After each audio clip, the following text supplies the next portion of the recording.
Et quand la tristesse arrive, je sais tu es là, toujours près de moi. Bon mercredi, bienvenue à votre émission La Victoire de l'amour. Aujourd'hui, comme on le fait à tous les mercredis, on rejoint notre ami Luc Faneuf.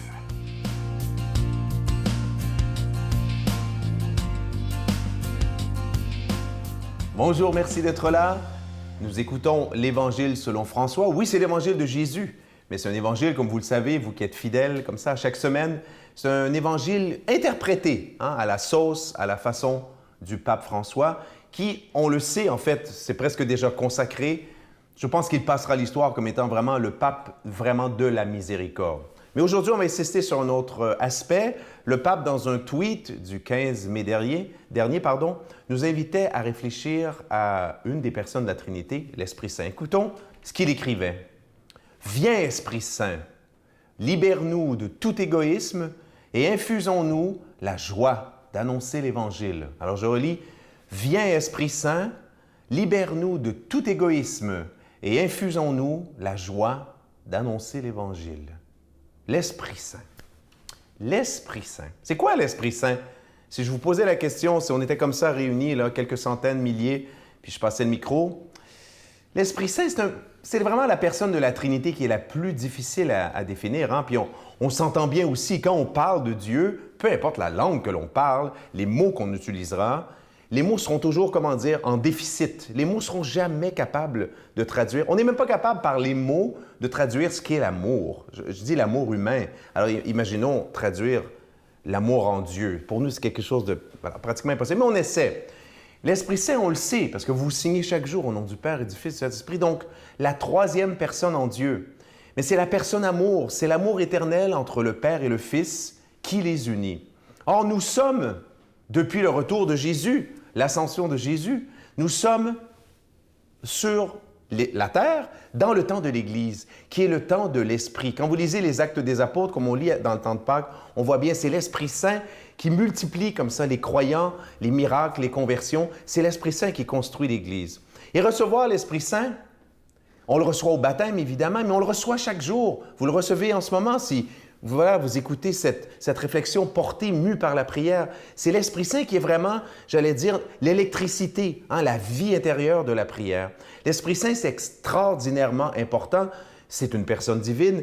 Mais ce que j'essaie de dire, au fond, c'est important au point où, sans Esprit Saint, il n'y a juste pas d'Église. Il n'y a pas non plus, pour vous, logiquement, il n'y a pas de croissance spirituelle, pas de croissance dans l'amour. Et c'est pour ça que le pape dit: « Viens, Esprit Saint, libère-nous de tout égoïsme et infuse-en-nous la joie d'annoncer l'Évangile. » C'est que l'Esprit Saint, en tant que personne amour de Dieu, lorsqu'il vient en nous, il nous donne ce qu'il est. Il nous donne la joie de Dieu. Il nous donne cet amour de Dieu. Voilà pourquoi l'Esprit Saint est essentiel dans la vie d'un chrétien. Il faut le prier vraiment chaque jour pour qu'il répande en nous les grâces divines qu'il incarne. Notre Père qui es aux cieux, que ton nom soit sanctifié, que ton règne vienne, que ta volonté soit faite sur la terre comme au ciel. Donne-nous aujourd'hui notre pain de ce jour.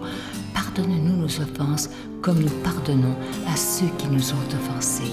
Ne nous laisse pas entrer en tentation, mais délivre-nous du mal, car c'est à toi qu'appartient le règne, la puissance et la gloire pour les siècles des siècles.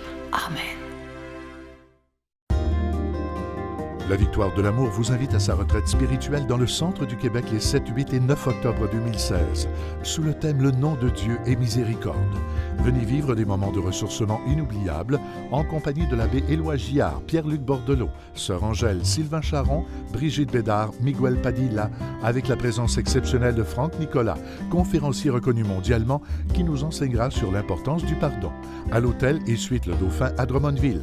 Réservé au 514-523-4433 ou sans frais 1-888-811-92-91. Venez vivre une expérience de libération intérieure inoubliable pour être enfin libre.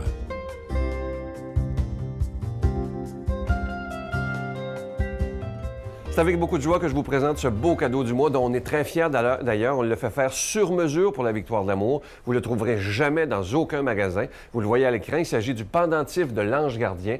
Il est beau, pas à peu près, je peux vous dire, orné de 4 belles petites croix et aussi de l'ange qui est orné de petits zircons. Évidemment, ce pendentif, il est déjà béni et ça se donne extrêmement bien en cadeau. Et je vous rappelle évidemment que c'est avec un don de 25 $. Si vous en voulez deux, avec un don de 40 $.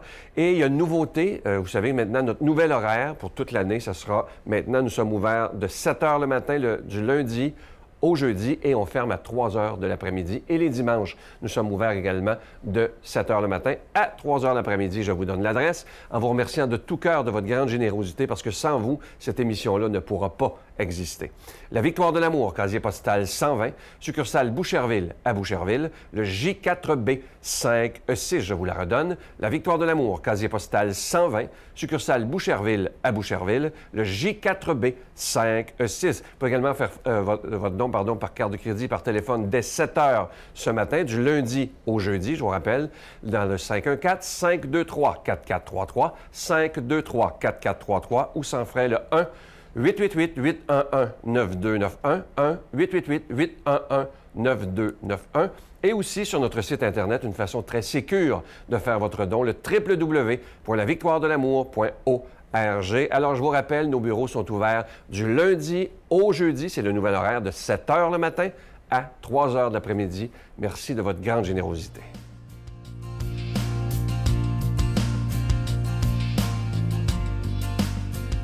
Mon Dieu, donnez-moi la sérénité d'accepter les choses que je ne peux changer, le courage de changer les choses que je peux et la sagesse d'en connaître la différence.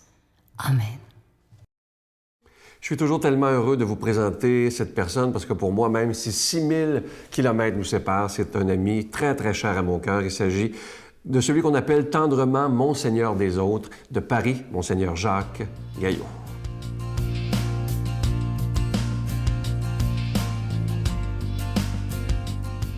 Évangile selon saint Matthieu.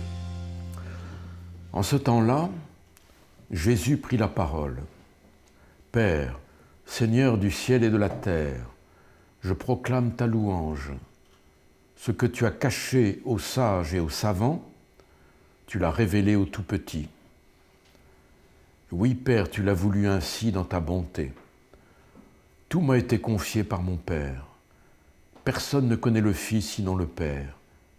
Et personne ne connaît le Père sinon le Fils, et celui à qui le Fils veut le révéler. »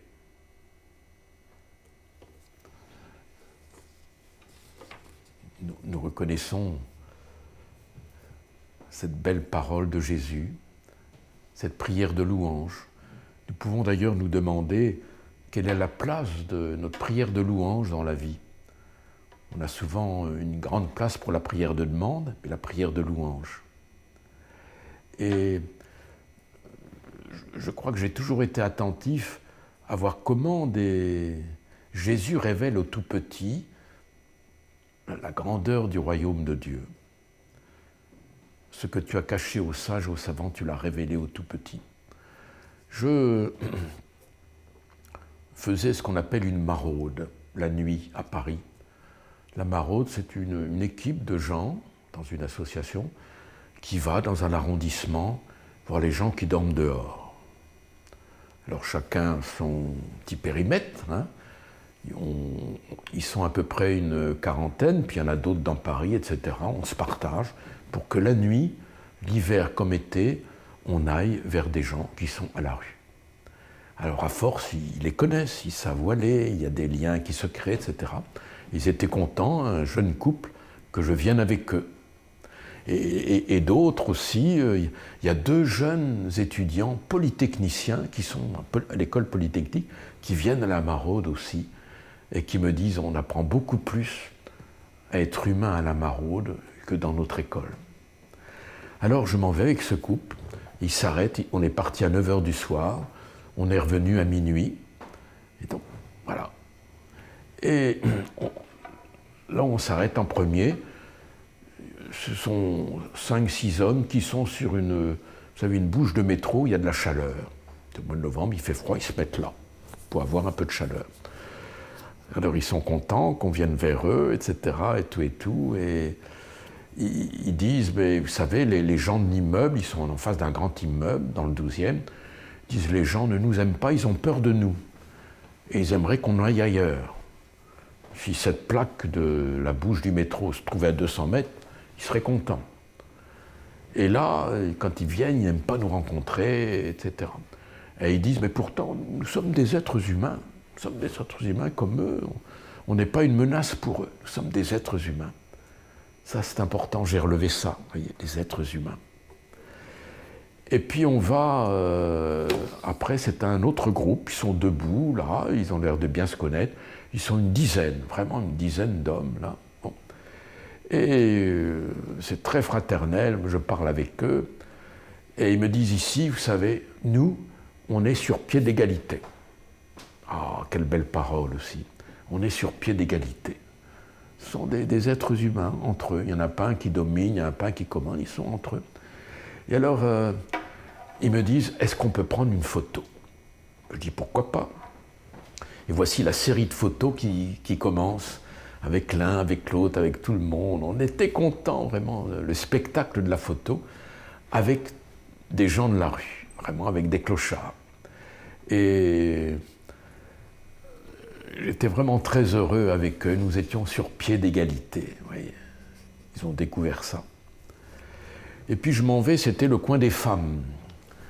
Elles étaient sous la tente, il est déjà plus de 11 heures du soir, et il y en a une, on l'appelle la princesse. La princesse est une Mauricienne, alors elle ouvre sa toile de tente, elle a un chapeau, etc., elle est comme couronnée, elle a un visage qui n'est pas commode, et alors on m'invite à aller la saluer, donc je vais vers elle, je lui tends la main, et elle hésite à me tendre la main. Et elle me dit, en général, je ne donne jamais la main à un homme, mais comme vous êtes prête, je vais tendre la main.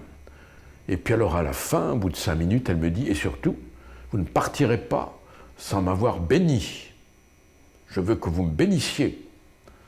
Et donc j'ai dû obéir à cette femme qui voulait que je la bénisse. Eh bien écoutez, je suis content de toute cette rencontre qu'on a pu faire des uns et des autres, des plus jeunes, vous voyez. C'était un bain d'humanité pour moi. Alors, je vous invite à rencontrer des petites gens, des malades, des gens en difficulté. Je pense à l'hôpital psychiatrique, il y avait un partage d'évangiles, on était 7 ou 8. C'était la femme qui vient mettre l'argent dans le tronc, et elle donne tout ce qu'elle a. Eh bien, il y en a un qui dit, Benoît, il me dit, nous sommes des petites pièces de rien du tout, nous, ici, on n'est pas considérés. Alors, je vous laisse là-dessus, à la prière de louange, et je vous bénis de tout mon cœur, au nom du Père, du Fils et du Saint-Esprit. Amen. Je vous salue Marie, pleine de grâce. Le Seigneur est avec vous. Vous êtes bénie entre toutes les femmes, et Jésus, le fruit de vos entrailles, est béni. Sainte Marie, Mère de Dieu, priez pour nous pauvres pécheurs, maintenant et à l'heure de notre mort. Amen.